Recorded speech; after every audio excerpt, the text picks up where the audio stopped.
Mic check, 1 2 1 2. Mic check. Mic check. Mic check, 1 2 1 2. Mic check, 1 2 1 2.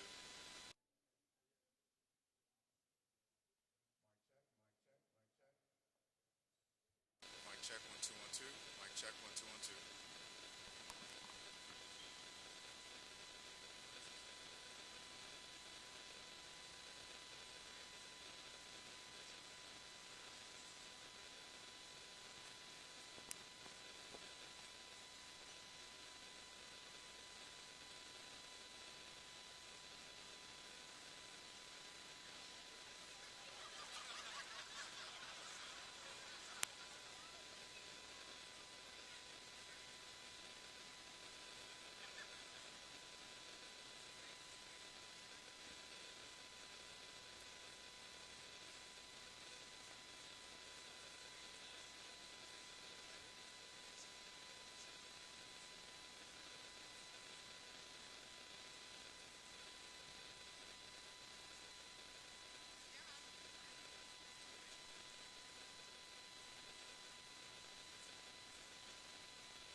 Pasco, I'm sorry, not Pasco, that Freudian slip I used to be in Pasco and Polk. All right, thank you so much. Good morning, everyone. My name is Kevin Guthrie. I'm the Executive Director of the Florida Division of Emergency Management. And I want to especially thank Representative Ken Johnson, who is with us this morning, Representative Albert, who is with us this morning, a good friend of mine, Deputy Secretary of Health, Ken Shepke, and then officials from the City of Auburndale, partners, first responders, and members of our private partner here, Life Science Logistics, especially co-founder Max Cammey, who is with us today. And Max, you can go ahead and come on up here, please, as well.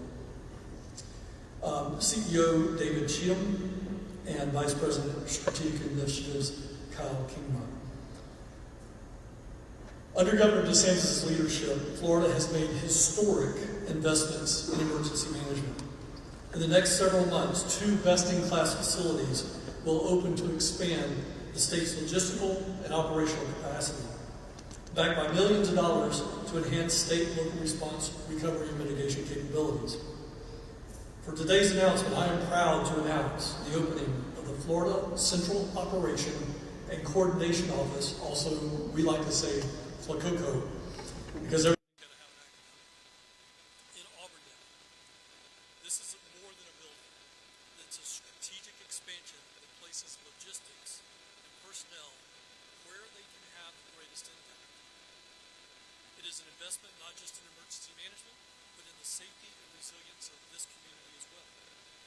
Our vision is to be the best in the nation at every single thing we do in Florida Emergency Management. This warehouse is a commitment to them. The governor tells me all the time, Kevin, you cannot fail at food, water, fuel, power, can solve those things of a disaster in the first 72, the first 96 hours. We can solve about 99% of all problems. Everything that you see in this warehouse, in all three bays, is dedicated to doing those things. Getting the power back on, getting the communications restored, food, water. Everything, the facility also reflects our belief that effective emergency starts by being embedded within the communities we serve. The I-4 corridor is Florida's economic population center. Being here means that we get there faster, we have more precise support for counties and cities across this region.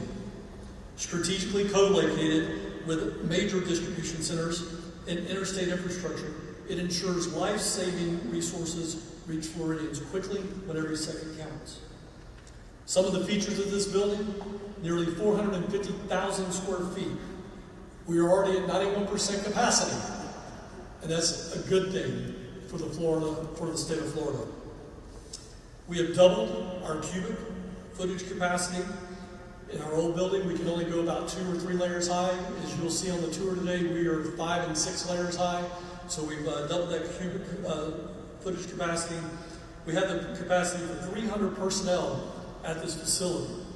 Within the last 24 hours, it's been suggested by some that we don't use taxpayer dollars to keep Floridians safe. That is false. And it is proven with this facility and this opening that that is just 100% false information. We invest in Floridians. Our teams have been hard at work over the last month getting this place ready should a storm impact any of our communities. We also have been doing that against the false narrative that we are not ready for hurricane season. We can't walk and chew gum at the same time. So we're going to do that. And this is a classic proof that we have done that. We have 101 sleeping quarters on this site, up from 16. We have 400 trailer spaces, up from 130. We have drive-in load design, as you see behind here, is demonstrated by our semi. We have 3 hazardous materials closets with air quality monitoring and leak detection, which we did not have in our previous facility. This has an on-site helipad capable of landing Chinook helicopters so that we can do rapid deployment for things that are happening in real time. We have a new capability and capacity in this building that will help support the Florida Department of Health with cold and ultra-cold storage, and I'll let Dr. Shepke talk more about that. While we're expanding our capabilities, every Floridian also plays a critical role in preparedness. Now is the time to review your family disaster plan. Check your hurricane supply kit and make sure you're signed up to receive local alerts. The tropics have turned on. The switch has flipped. We've had 2 systems in the Atlantic. We've got a 3rd system that is probably going to develop here in the next couple of days. And there's another tropical wave coming off the coast of Africa. Now is the time, ladies and gentlemen. We can do everything in our power to come to your aid, but you as a resident must do your job. So let's talk about those 5 things in Florida that you need to do. Number 1, know your home and know your zone. What we want you to do, before you even make your plan, the number 1 thing to do is find out if you even need to evacuate. In every single disaster in Florida, we over-evacuate our areas. So know if you need to evacuate. That's know your home, know your zone. You can find out by going to your local property appraiser's office, or you can go to our website. There is a little bit of confusion about that. So I want to make sure that people understand this. Evacuation zones are single-digit letters, A all the way up to E. Some counties around the state of Florida have F, which is low-lying flooding. So it's either A through E, it's a single letter. Flood zones, which are also on the property appraiser's website, usually go A, E, 2 letters, V, VE, or X. So don't be confused between the 2. Know your evacuation zone versus know your flood zone. They're two completely different things. So now that you've found out if you're in an evacuation zone and you need to evacuate, now you need to know, is my house, is my residence able to withstand winds? That is also on your website. Typically in Florida, if your house was built before 2004 especially the Central Florida area. If it was built before 2004, it does not comply with the Florida Building Code. If it was built after 2004, then most likely you can withstand at least 115 mile an hour winds. So again, make educated decisions as you get ready to do the next step, which is actually make a plan. Now that you know your home, you know your zone, you know if you need to do something, make that plan. Make a plan for every member of your household. Include your pets, don't forget about them. Make sure you build a kit centered on that situation. I have a house here in Central Florida. My wife is the caregiver for my in-laws. So they are a part of our plan. Make sure that you're caring for anybody that's in your care and control, that you are making a plan for them. Now that you've built your kit, you're ready to go, you are ready. Those are the 3 things that get you ready. Now we need to get set. What do I mean by that? Get set is our 4th step. Halfway full is halfway there. When we get ready to start, now that you've got that kit ready to go, and you're starting to see the stuff out in the Atlantic Ocean, now is a really good time to start keeping your electric vehicle and your gas vehicle halfway full. When it gets to halfway, fill it back up. It's going to do a couple of things for us. It's going to make the fuel and the electricity go further in our disaster, and it's going to cut down the wait times at the gas stations. It's going to cut down the lines at the gas stations. We did a really, really good job of this last year in Hurricane Helene and Milton. We did not see super long lines because, again, we believe this is directly related to our campaign of being ready, getting set, and that is halfway full, halfway there. Now that you've got that, you're ready, you're set, the last thing is go. In that step, it's now time to leave your business, it's time to leave your residence. Evacuate tens of miles, not hundreds of miles. When I was a child, my family's plan was to go from Jacksonville, Florida, all the way clear up to Atlanta, Georgia, using what they call the Woodpecker Trail. That's State Road 82 up to US 441 and so on and so forth. My dad would be proud right now that I know exactly what the Woodpecker Trail is. However, we don't have to do that anymore. Again, the Florida Building Code is the strongest building code in the world, and it works. So again, go back to step number 1. Know your home, know your zone. If you don't need to evacuate, don't evacuate. Stay where you're at, stay in place. Now, as always, if you're dependent on electricity, you've got some type of medical issue, we want you to evacuate regardless, because you're going to lose power in a disaster. That's going to happen. But if you don't have ways to generate power at your house, then you got to make a decision to leave for those reasons. So those are the 5 steps of preparedness. As I get into our closing remarks here and I start opening it up to other speakers, with this expanded space, additional features, advanced features, enhanced logistics, this warehouse squarely puts Florida at the forefront of modern emergency management. With facilities like this, we can better lead our communities through disasters and continue to offer the highest level of professionalism, service, and standard. And that's what we will always achieve to do here in Florida. We want to be the best in the country at everything we do, including logistics. I'm going to open this up to a couple of speakers that I've asked to speak today. I'm going to start again with my dear friend, Ken Shepke, who we've been together now about 7 years in the thick of it. So Ken, come and give us your remarks. Thank you. Thank you, Director Guthrie. I think Floridians can feel rest assured that thanks to Governor DeSantis' leadership, and certainly with Director Guthrie heading the Florida Division of Emergency Management, our ability to respond to disasters is second to none. But so much of that response happens behind the scenes, and this facility is one of those things that happen behind the scenes, and especially the people standing behind me, other folks that you don't see at the Florida Department of Health, our sister agency, the Agency of Healthcare Administration, and so many other agencies that all come together under one roof with Director Guthrie leading the charge when we open our Emergency Operations Center. You will see that we have the ability to support from a medical standpoint all of our first responders, 911, paramedics, firefighters, our hospitals, our emergency departments. But a lot of that support comes from facilities like this. There may be localized shortages of ventilators or medications. The ability to store those medications and ventilators, not just in a facility where it's at room temperature and they expire quickly, but actually have the cold and ultra-cold storage that we need in order to keep those medications fresh and ready to respond to emergencies is absolutely critical. And not just having ventilators and IV pumps and other things just sitting in a warehouse somewhere, but to have a place like this where it's maintained, all the disposables are up to date, the batteries are charged, we're really ready to go at a moment's notice. And that's all thanks to the leadership we have here in Florida. So I'm proud to work alongside Director Guthrie during the disasters. I feel we're in really good hands with his and the governor's leadership. Thank you very much. All right, thank you, Dr. Shupke. I'm going to turn now to two of our local representatives. I'm going to ask Representative Ken Carr-Johnson to come up and speak.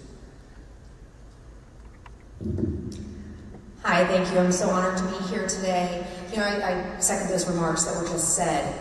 In a time of emergency, you have to have all things ready. And people that are not in that world don't realize that things always have to be ready and waiting, and storm ready, fire ready, whatever the case may be. And in Florida, we do it the best. We set the standard. We show other states what to do. And I'm so proud that Director Guthrie and this facility is here in Polk County, in my backyard, and that we can do this and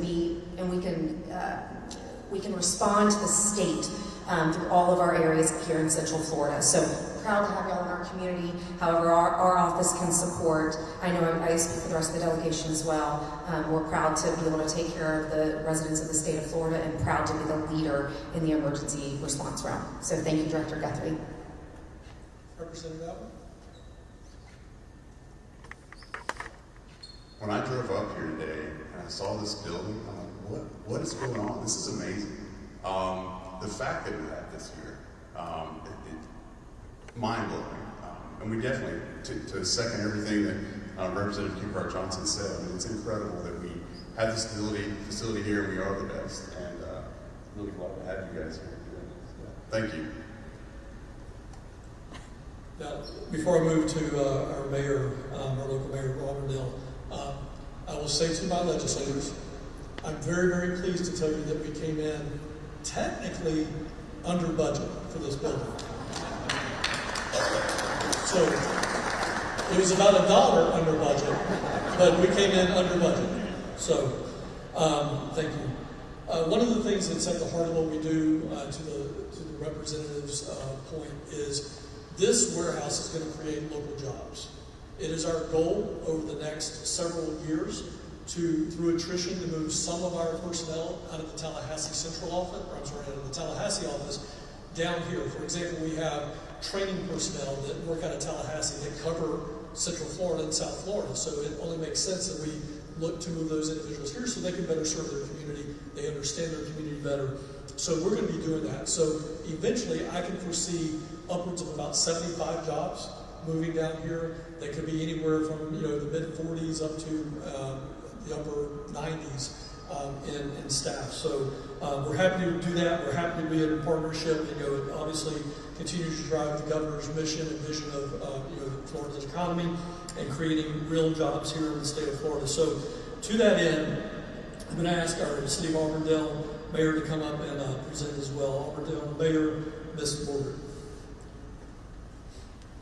Thank you, Director, and we are absolutely delighted to have this facility in Auburndale, and we've had a great working relationship with everyone here, and we're just so thrilled that we can be a part of this and being prepared, because as the Representative said, we are the best at this across the nation, and I think Governor DeSantis has set that example for other nations to make sure that we do this and we do it well and we do it right.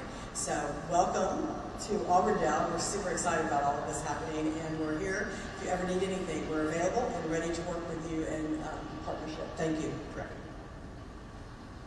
Our last speaker is Max Kamey. This is truly a public-private partnership.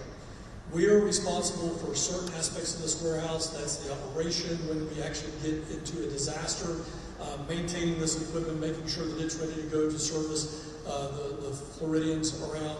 I'll talk about the team behind me in just a second.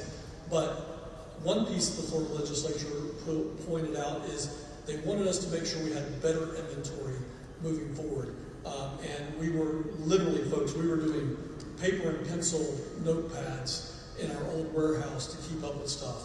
And I'm sure that there's a handful of life science logistics employees that can attest to that as we were moving out of that building and into this building. But life science logistics is our private partner, as designated by the Florida State Legislature. And I'd like to ask their CEO, I'm sorry, not their CEO, I just demoted you, sorry about that, Max. Their co-founder, Max Kamey, to come and give some remarks.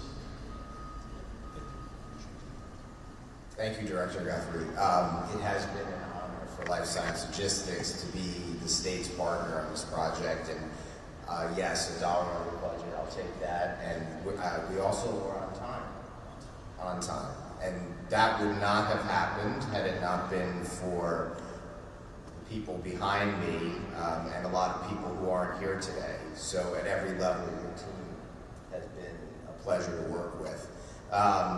So we are part of the gold standard of state emergency management, and we're honored to be in that role. So thank you. I really appreciate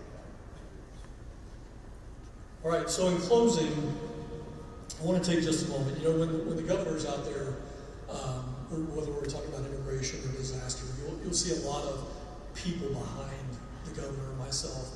And it's typically uniforms, it's those firefighters, it's those emergency management personnel, it's law enforcement officers, it's the Florida State Guard, the Florida National Guard. I do have a member of the Florida State Guard here this morning, and I appreciate their support as well. But I cannot tell you what the men and women do behind me that support those people out in the field.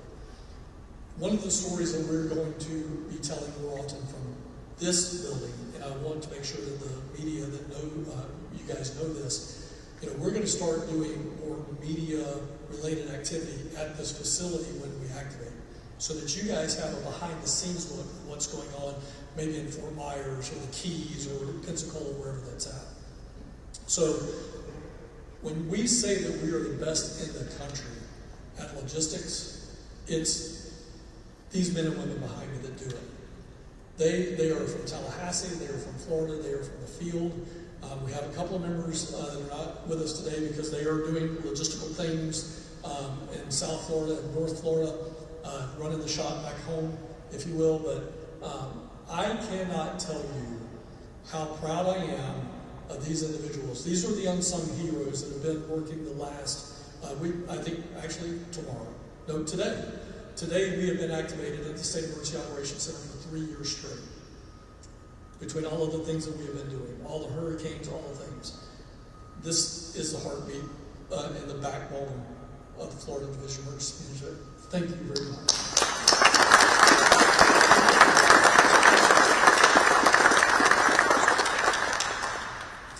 So I encourage residents, now is the preparation time. You can see by this facility that the state of Florida is ready. We are prepared to support the disasters. It's time for you to get yourself ready. Do the things that you need to do for you and your family. I want to remind everybody that September is Florida Preparedness Month. So make sure that you go to floridadisaster.org to find out all the things that I talked about. And make sure you follow us on social media, on our social media. Make sure that you sign up for alerts. Again, all of this stuff is at our website, floridadisaster.org. And I just, again, want to congratulate all of our partners, the city, the county, the men and women behind me on this significant milestone, again, that came in ahead of time, on budget. And I want to thank you for your commitment, ladies and gentlemen, to keeping Florida safe. What we're going to do now is we're going to flip the script. We're going to go back there, and I'm going to ask you to join me back there as we do the ribbon cutting. And then we're going to do walking tours throughout the building. We have members from Life Science Logistics as well as our own staff behind me that will help us get into the building and walk it. And then for the press, we will do a gaggle up in the office area after we do that. So that's how we will go from this point on. Thank you. Let's go cut some ribbon. I'll just spin around.